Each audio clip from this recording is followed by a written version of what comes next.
morning, welcome to another month of doing my bullet journal or my reading journal. Now, I admit that this is going to be possibly the quickest bullet journal month ever because I simply ran out of time. Seriously. I don't know what happened to the month of April. I thought I had another week. So this month, it's really quick, very, very simple. Now, my theme was supposed to be history, and I had so many different ideas because history is such a broad thing. But I admit I came across this cute mouse in a castle and I was like, castles are history, mice, okay, they're not history at all, but I thought that's really cute and I'll just add some really simple medieval decoration around it and voila, that is basically what we have. So this is the monthly plate page, as I call it. So we do have the castle in the middle. I was going to do a frame around it, and in the end I decided I didn't want to do that, mostly because I actually drew the castle actually too far up and then it all looked a bit odd. So we're going with the castle is on a hill instead, and some simple medieval decoration around it. Now you may be wondering why on earth I picked the colours I did. The colours are actually quite simple. It did have more colours than I was expecting to because I was going to keep it to almost like a two-tone, and then I realised I couldn't quite do just green and orange for the decoration as well. It just looked a bit weird. So the castle is green and orange, and that actually is the right colour for the castle because I did actually base this on an actual medieval manuscript. And if you're wondering what that is, I think if you just Google mice in a castle medieval manuscript, I think it comes up. And so this is basically not an exact copy, not quite, but fairly similar to the actual picture. And weirdly, they have green and orange. They don't do kind of colour coding in this kind of time period. We're looking at the 13th century, in case you're wondering. And so the castle is orange and green, but the decoration to one side is blues and reds and a little bit of orange and so on and so forth, with usually gold embossed things on it. Things sounds really bad, but you know what I mean. So I kept with the kind of palette it already was, and let's just say I did try and do the white inside decoration. You'll see that later on, but I gave up in the end because my gel pen would not draw on top of the crayon. No matter what I did, it just wouldn't do it. So it's not quite as medieval as it probably should be, and I could probably get some whitewash paint to paint over it, but I was like, do you know what? I'm not going to worry about it. So we're already on the second page, which is, of course, my normal tracking page. And good for me, I actually managed to keep all the numbers in the right places, which seems to be a perennial problem with me. So thankfully I did do that. I also kept this really, really simple again. I drew a little mouse who is getting a catapult ready. That's what it is, just in case you're wondering. It did take me quite a while to realise I'd actually drawn it on the wrong page. It should have gone on the other page because the catapult is actually going towards the right, and I should have done it on the left page so I could have tried and hit something, but at the same time I was like, well, I was only going to be drawing the mouse with the catapult anyway and some quick decoration, simply because, as I said before, I'm out of time and I've got to do this really quickly. This actually didn't take me that long to do, comparatively speaking. It took a whole morning to draw and record this, which is unusual because usually it takes me way longer than that. I have to do the drawing and that usually takes me 2 or 3 hours. Then on top of that, of course, all of the drawing in, the colouring and making sure it's all okay. Usually it takes 6 or 7 hours easy, but this was maybe three-ish hours maybe. And it's only 3-ish hours because I was just taking my time. And also, by the way, used pencil. That's my golden rule. If I'm in a rush, I do use pencil. And it was quite nice using the pencil actually. Just the biggest downside, as I said, I couldn't use my gel pen on top of it. It just went a bit messy. I think, is it this one that I did that with? We'll soon see if it is. Oh, and also my apologies.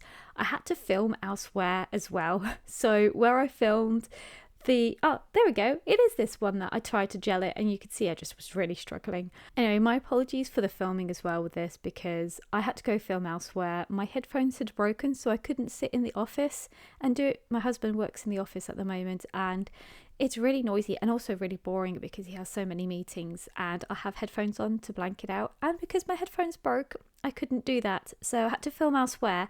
And because my camera is on this tripod, for some reason, this arm just kept going lower and lower and lower. And I had to keep raising it up. So if you kind of notice it changes angles, that's because I couldn't get it to stay still. It was too heavy. It was quite funny. Anyway, so this is my, as I call it, Tabur page and my red page.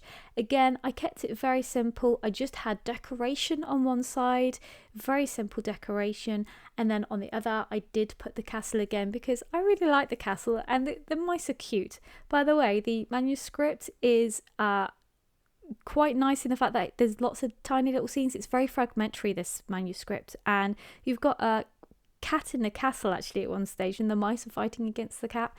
Medieval manuscripts, they're really funny. They draw the most kookiest of things, and the marginalia is just so much fun to have a play around with because it quite often tells stories, and it's genuinely really funny, and that's what I really love about the medieval manuscripts. I also, by the way, just in case you're wondering, interspersed my lettering colours between bronze and gold. You'll see I switched between the two because I couldn't quite decide which one was better. And I also did do medieval lettering throughout this time, but I was trying to keep it to a minimum because it does take forever and a day to do. And I really liked last month where I just do the flags and I just painted the flags in. That was so much easier. As you can see, I'm just doing the red page, and again, very simple. This month may be my mega month. Last year I did quite a few books. That was my biggest month last year, so I've kind of prepped myself just in case I go for a real reading rage, as I call it. In fact, funnily enough, found out recently that in the 18th century they considered reading to be kind of like the social media of today, and that people would get reading mania. I found that absolutely hilarious. So we're already on our last page. As I said, this is the quickest one I've done for a really long time. And it shows because I think this is like 10 minutes long. You are seeing it go quite fast, but it is seriously long. With the book of the month, I tried to change the lettering a little bit and put my own little thing on it. And also, apparently I can't spell because I missed out the T when I drew month. And I was like, yeah, I'll just fit it in because I'm not going to move the rest of the lettering. It took ages to do that, and I can't be bothered. And of course, in this scene, I decided to draw the castle again with a mouse throwing a rock at it. You can see just a teeny tiny little mouse with a shield. I thought that was really cute because he obviously thinks that the shield is going to stop the massive piece of rock going to hit him.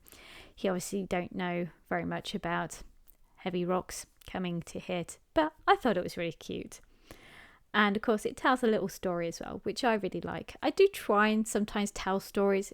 You don't have to do that. In fact, when you're doing your different pages, if you're doing it for a set month, what you probably really want to do is just take one element of the theme and use that throughout the month. I end up doing far too elaborate things just because I really do love almost a story being told in my month that I'm doing, and you kind of see that a little bit with the maps, not very much though. That's kind of one of the disjointed ones. So we're now ready, so here we go. So we have my title page, which of course has May on it. Then we have the tracking page with the red on the one side, the audio on the other. Then we have the Tabur page and the red page.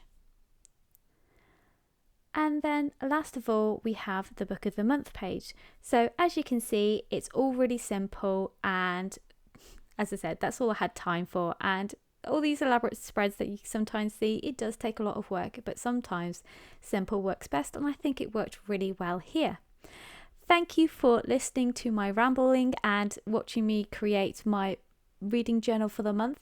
I hope you have a really great month, and I will see you next month for the next bullet journal spread. And maybe one day I might actually do more with this YouTube channel, but I think life is getting in the way, especially now we're out of lockdown almost, fingers crossed. Oh, also, PS, next month's one is going to be late because I have family coming down at the end of the month and I'm just simply not going to have time or the space to be able to create it because we've got very young ones coming. So look for it a little later next month.